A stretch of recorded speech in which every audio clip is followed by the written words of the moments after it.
Hello loves. Right, I'm doing a little design on the old flexi hand Felicia today. So I'm going to do first of all the finger with the smile line. We're working on nudes, whites and glitter today. So I'll do the smile line first so that can set up while I'm doing the other design work. I've already ripped a hole in my glove. So sexy. So this is Nude Ambition from Diamond Nail Supplies. It's a darker, much warmer toned nail bed cover powder. So some people might not like it. It's a little bit dark for the flexi finger in all honesty, but I just wanted to work with it because I like it. So as you can see, I've laid the bead down, I've feathered it back towards the cuticle, and now I'm using my brush to slide under and start creating that wall. I've come to the conclusion that I don't do smile lines enough, and I don't want to lose kind of the skill set, so I'm going to do more because sometimes I forget to do them. I do different things. Laying the next bead down, so I'm placing it on, tucking it in, and then feathering it down into the first bead. And don't worry if it takes you more beads, like I often add little ones here and there. It doesn't matter. I know there's some amazing technicians that do it in 2 beads or, you know, super fast, and it looks really easy. But if you're not used to it and you need to add a bit more, it doesn't matter. It's fine. As long as your end result is beautiful and structurally sound, it doesn't matter. It takes 4,000 beads. Although you might get a bit frustrated at that point. So I'm just keep going around those edges with the brush. You want to build that little wall and make sure it's even across the entire smile line, so you've not got some areas that are very thin and some areas that are very thick, because what will happen is you'll kind of file it away and it'll look very uneven.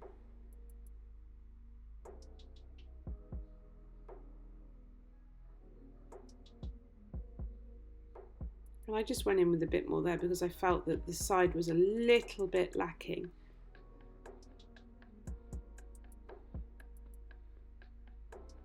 There we are. Splendid. So I'm going to pat that into place and then take that finger off and let it set. Good job that isn't a human, because that would be quite scary. This wasn't what I'd planned to upload. It's just yesterday I've broken my toe. That's what I've done. I've broken my bloody toe and I can't really walk on it much actually. For a pinky toe, it's incredibly swollen and really painful. So I've been resting, so I'm doing practice nails. Then we're going to start the ombre now. Now I'm using Brilliance, which is the Brilliant White from Diamond Nail Supplies. There are some other milky toned whites and satin whites that are coming up, but they're yet to be released. But this blends back very easily and looks fine in an ombre anyway. It's not hard to work with. Whites are always a little bit sticky, so just be mindful to keep your brush super clean. And when you dip it back in the monomer, don't press it on the side of the jar. Dip it and wipe it. Dip it and wipe it a couple of times. And then you can sort of start pressing the monomer out. So I've faded that back and I'm going to leave that to set before I do the next stage of that ombre. Moving on to the next now. I've got to remember what I'm doing here. I think I'm doing... Right. I'm doing a glitter ombre, but I'm doing it the new method where the nude goes over the top. And I'm doing it reverse from what everyone else is doing because I like to be different and I wanted to see what it looked like. So I've picked up a bead of Clarity, which is clear acrylic, and then I've dipped into this beautiful iridescent with a kind of pink hue from Glitterarty. It's from like the Megamix case. It's got like a few different ones in it. I need to find my exact order link because then I can place that because people are struggling to find it. So I will do that and put it in the description box for you. Because it's like a collection of small amounts of all of the iridescent ones from that particular collection, rather than a big stacker. So I'm fading that from the cuticle towards the free edge. I want more glitter at the cuticle, less glitter towards the free edge. And then I'm going to let that one set as well before I go in and do anything else, because we don't want the glitter to move about. On to the next nail. This is going to be a marble, like a rose quartzy type marble. So I've gone in and I've picked up a little bit of Nude Ambition, a little bit of Brilliance and a little bit of Clarity, tiny bit of each on my brush, and just squished it. So I've placed the bead on, I'm feathering it up into the cuticle, and then just taking it down the nail.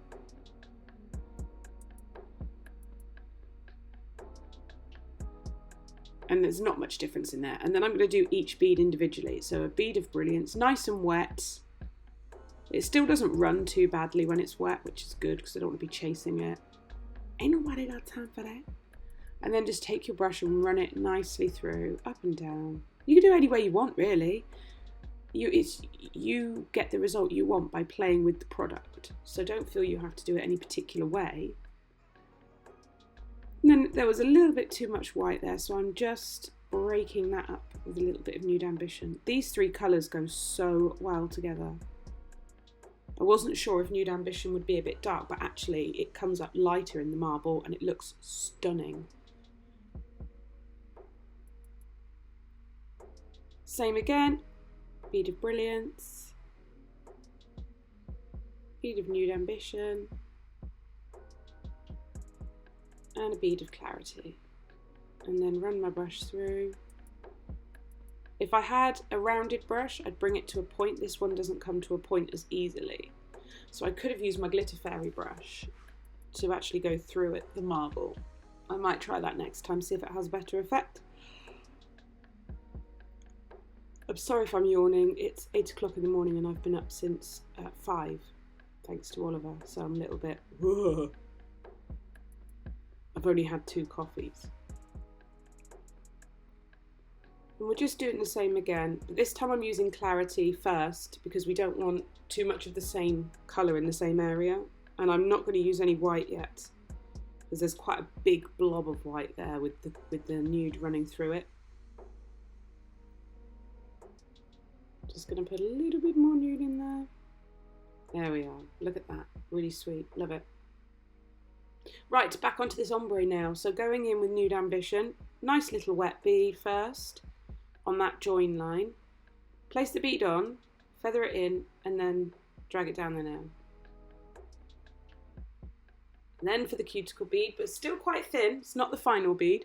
So I'm going to place the bead on, start to tuck it in there, and neaten up the cuticle area, and then feather it down. And then I'll go in with one more bead. I think it's at least one more bead. I don't think it's 2. Slightly bigger bead, place it on, tuck it in, and then feather it down.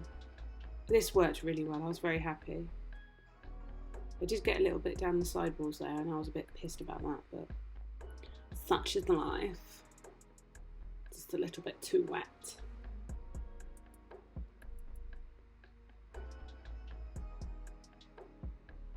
And I'm actually going to put some glitter in, even though I like the ombre and it's fine as it is, I did put some glitter down.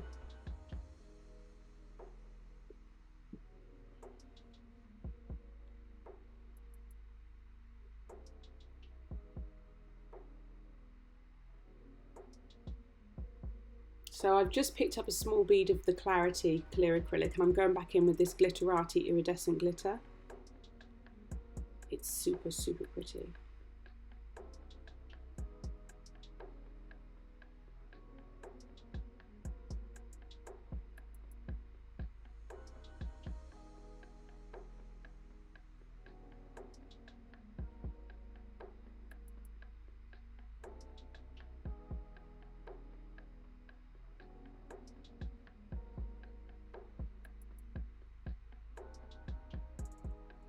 I'm just going to tuck it up into the cuticle area.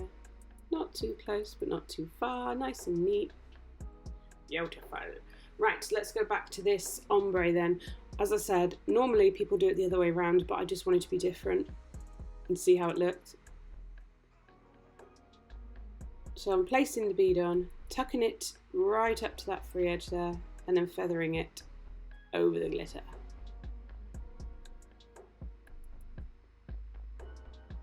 The brush I'm using is the Nail Mate You've Got This brush. I'm enjoying it, but there is a but now. I've had it for a couple of weeks and the lid's already broken and won't fit, which is a bit of a bummer.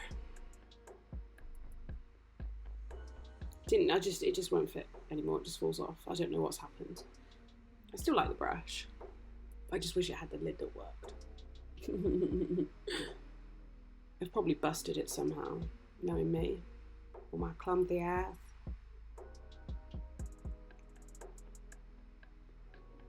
I love a nude over the glitter. I really like it. If I had a milky kind of white, that would look really good too over glitter.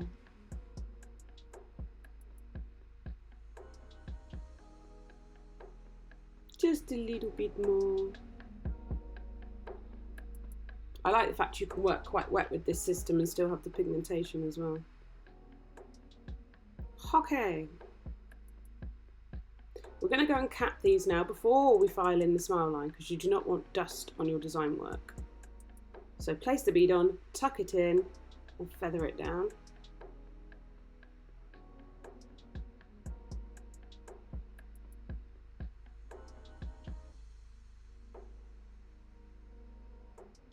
And then we go in with the second bead. Just change the angle for you because I'm being fancy.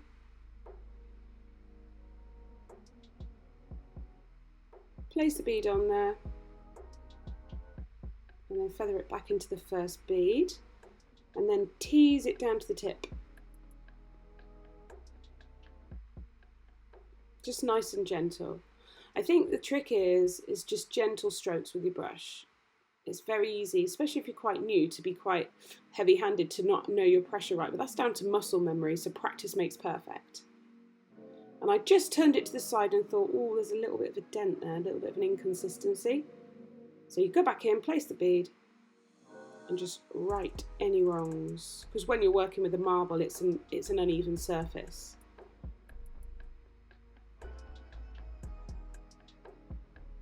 I bet my stalky hater will love a good side view. Okay, same with this now. Place the bead on, tuck it in, and then feather it down. I am so close to finishing my AET. It is crazy. I just have one more essay and my micro teach to do, which I think takes a bit of preparation, and then I will be starting to get everything together. So I've already put an announcement out on Facebook and I have some people waiting, so if you're interested, then my email address is in the description box. Just email me, or if you're on Instagram, you can DM me on Instagram. And if you want me to come and do like a group course, that's absolutely fine. I've got plans coming together for that as well. So yeah, just hit me up. But I still emphasise what I said. Please make sure you train with someone who's qualified to teach you. Otherwise, what's the point? So placing the bead on, tucking it in, feathering it down.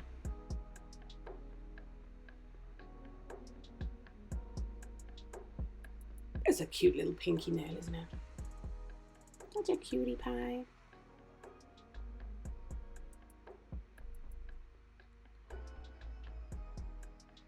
Another little bead there, just a nice little wet bead, just to tie it all in. Blend it down with a nice wet brush.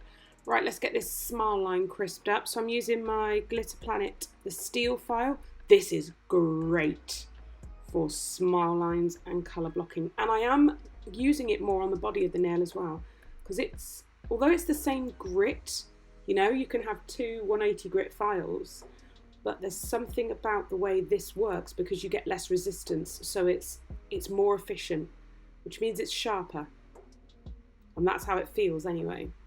I think a few of you will agree, when you use a steel file you feel like you've got a much sharper file in your hand. Still etch the edges though. Damn, I cut myself. I forgot to etch the edges when I put the new things on and I removed my nails, and I was like, ho ho ho ho. I'm taking my softer 180 grit over the body here just to even out any little inconsistencies and smooth it down a little bit. You don't have to do this. Sometimes I do, sometimes I don't.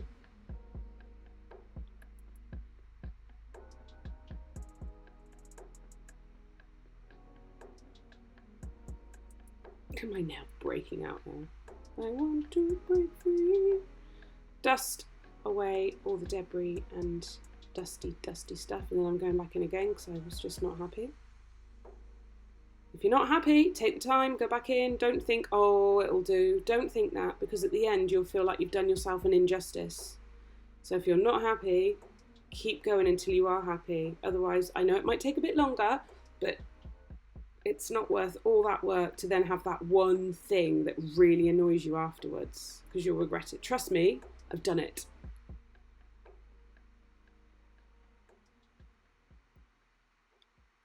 Get rid of all that dust. Goodbye, dust.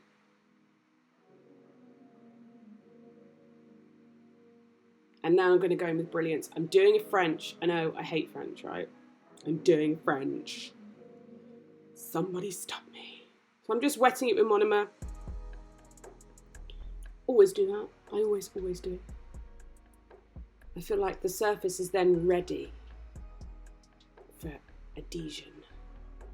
So I'm placing a bead of brilliance down in a reverse method and feathering it back up. That's the way I like to do it.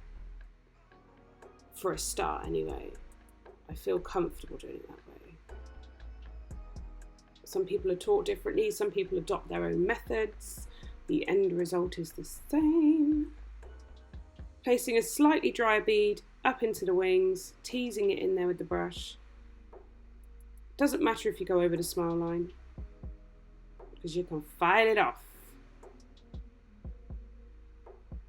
Because it doesn't need capping, they're both strength powders. If you're going in with a design powder on a smile line, you're going to have to work thinner. And then you're going to have to cap that free edge. So bear in mind, if you're doing a smile line and you're not incorporating strength powders the whole way through, you can actually make your smile line a little bit thinner and then cap the whole nail with clear if you so choose. Or you can make your smile line and cap it with a soft pink clear, you know, like negligee from CJP, I think it is. Or in this case, pink and white, standard procedure. You can build it all to the same height and then file it into the shape you want, because they're both strength powders, so you got no problemo.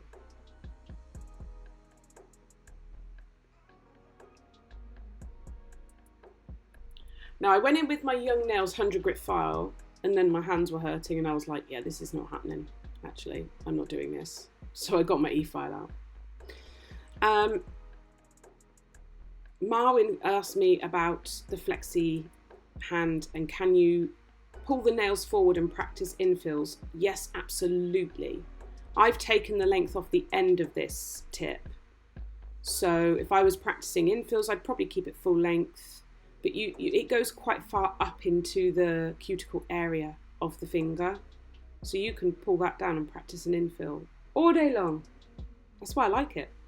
It's really, really useful. I could have got the fancy schmancy ones, but I'm in love with my flexi hand. I know it doesn't look as real, and that's okay. It's a really useful practice hand, and it does the things you need to practice on.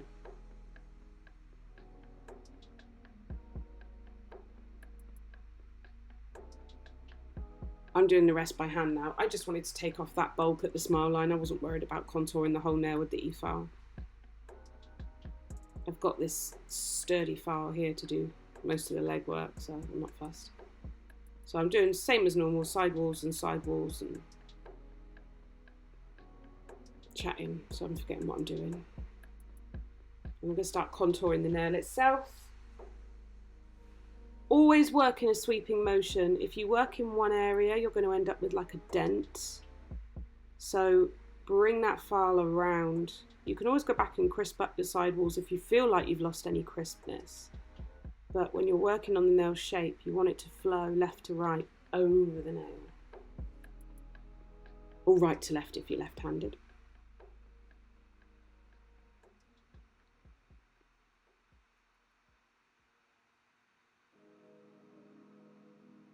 Now I'm not holding this tip in place here at all.